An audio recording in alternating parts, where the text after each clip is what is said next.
Okay, so it's, how many years? Over 100 since Little was hanged and maybe beaten to death here in Butte, and they still don't have any real idea who the culprits were that did it.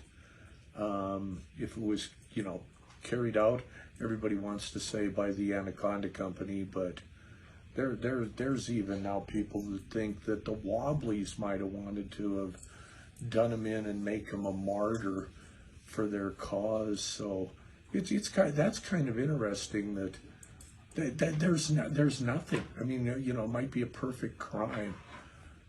Be fascinating if they had DNA evidence, but no such thing back then.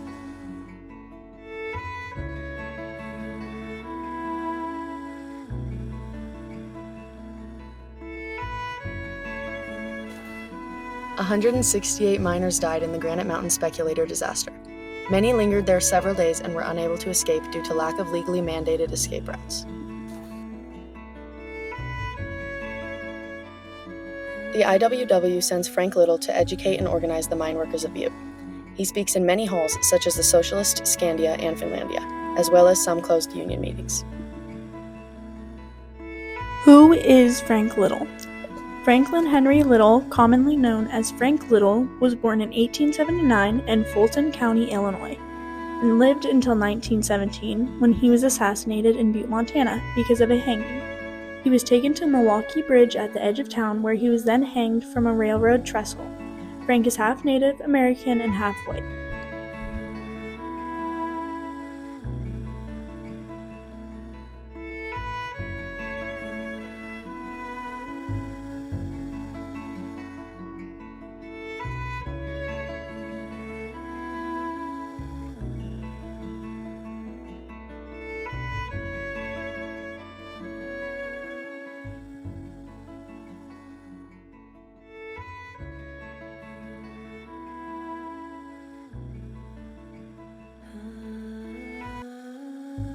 Where is Frank Little from?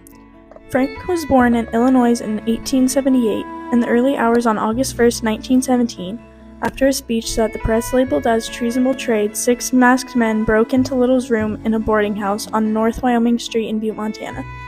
Then men initially kicked down the wrong door in the boarding house, claiming to be the law officers.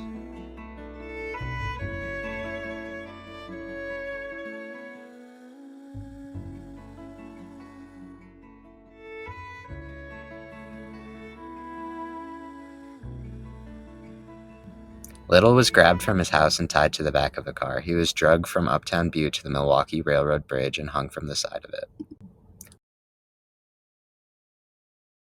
A note was left with Frank when he was hung. The note was a warning to the other union leaders fighting the mining companies. What else? I learned about Frank Little from my aunt. Okay, my Aunt Charlotte, who taught me all about Butte and Montana history because she lived it. And when she was just a little girl, she heard Frank Little give a speech at Clark's Park, where she wasn't particularly moved by the speech. I remember that but I can distinctly remember telling me about how she felt sorry for him because I think he had one crutch. He had broken his leg in Arizona. She said he was small and pathetic looking until he started to speak. And then, I don't know, he must have been like Hitler. When he spoke, people listened, and, he was diminutive and in stature, but wow, he knew how to rouse people with his voice and his words.